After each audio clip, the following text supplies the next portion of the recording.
Assalamualaikum warahmatullahi wabarakatuh. Saya Tiko Aditul Mudawamah, saya dari kelompok 12. Di sini saya akan menjelaskan tentang apa itu taklid dan apa itu juga talfik. Pengertian dari taklid. Taklid di sini berasal dari bahasa Yunani yang berasal dari kata masdar, yaitu dari kata kolada, berarti kalung yang dipakai atau yang dikalungkan ke leher sebagai tanda, yaitu seperti kambing yang lehernya telah diikat. Sedangkan menurut istilah, kata taklid yaitu mengikuti pendapat orang lain ia tanpa mengetahui dalil kebenarannya, dan juga sesuatu yang mengungkapkan atau yang mencerminkan sikap seseorang yang mengikuti orang lain.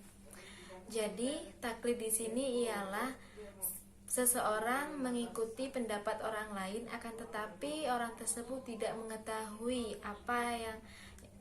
mengetahui kebenaran dan juga dalil yang diikutinya.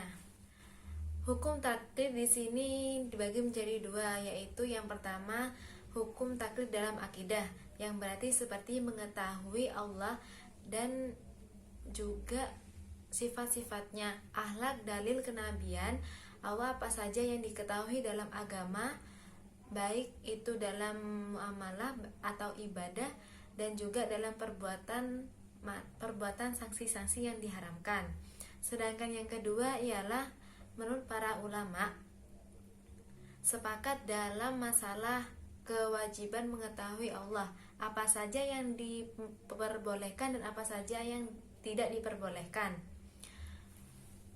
Adapun contoh orang dalam bertalfik, yaitu umat Islam dibebaskan memilih beberapa mazhab, akan tetapi yang dianggap mampu menjawab permasalahan hukum taklifi yang dibedakan kepada seseorang hambanya.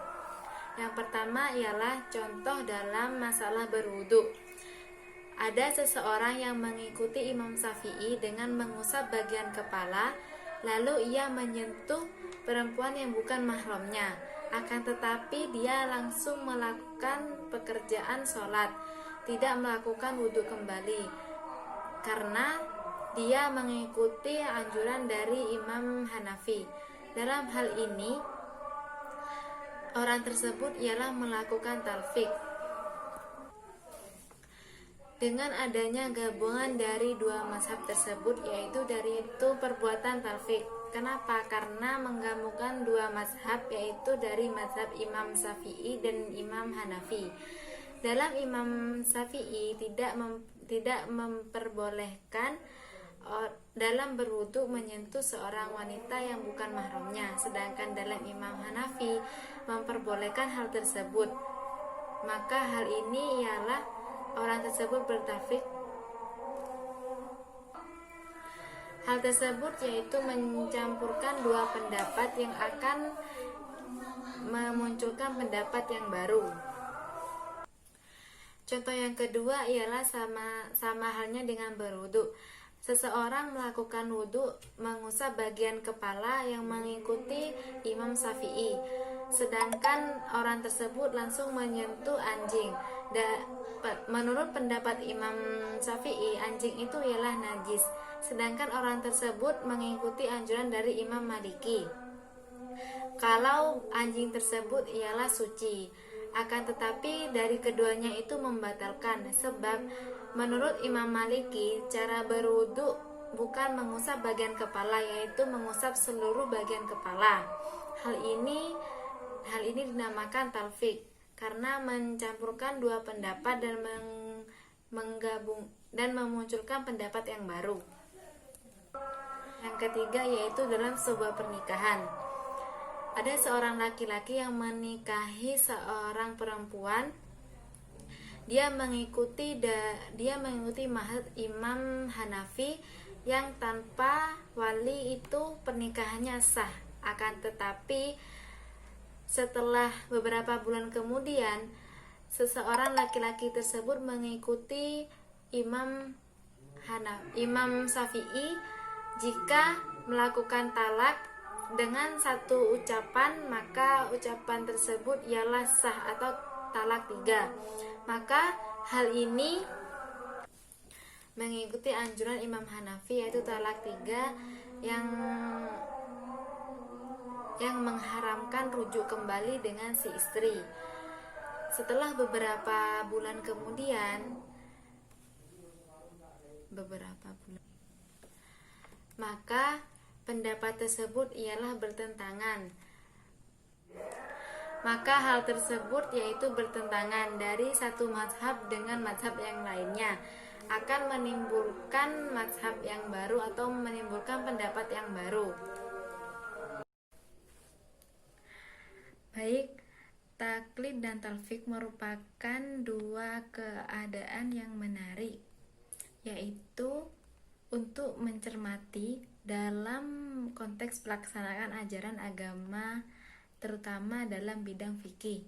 Baik tidak jarang muncul dari kelompok tertentu bahkan kewajiban melaksanakan terkait urgensi tentang taklid dan juga talfik. Taklid dan talfik merupakan dua keadaan yang sangat menarik untuk kita cermati dalam konteks pelaksanaan ajaran keagamaan, terutama dalam bidang fikih.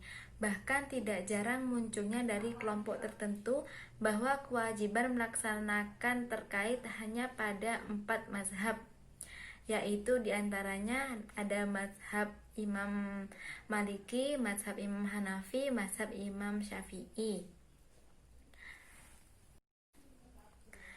Di luar itu terlarang dan dilarang sebagaimana pertanyaan dari Ibnu Salah dalam Syarh Al-Mujhaj bahwa taklid menjadi sebuah fenomena dalam Islam sejak permulaan dari abad keempat Hijriyah. Walaupun demikian, tetap ada kalangan ulama pada masa itu yang memiliki jasa besar melakukan pengembangan ilmu fikih, baik dengan melakukan tahrij maupun ijtihad. Sedangkan pada talfik, mayoritas ulama sepakat untuk tidak melarang pada kasus talfik, yaitu dalam mazhab pindah mazhab lebih dari satu, yang seperti dalam contoh yaitu. Sedangkan talfik ialah mayoritas ulama sepakat untuk tidak melarang pada kasus talfik. Intinya mazhab yang pindah mazhab lebih dari. Sedangkan dengan taklid di sini mayoritas para ulama sepakat untuk tidak melarang pada kasus talfik. Iktikal mazhab yaitu pindah mazhab lebih dari satu qadaliyah, yaitu seperti dalam contoh ini.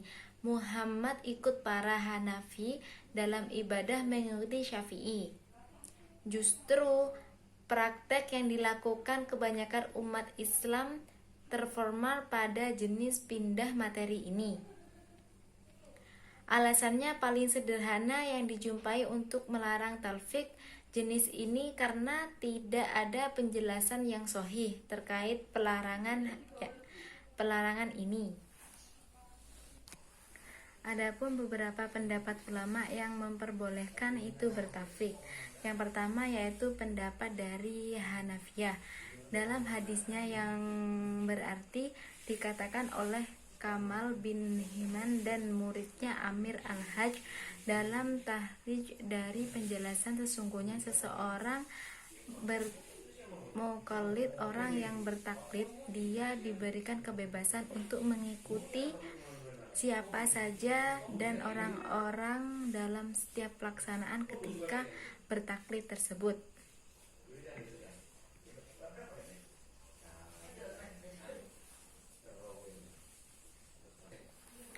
Yang pertama ialah pendapat Hanafiyah.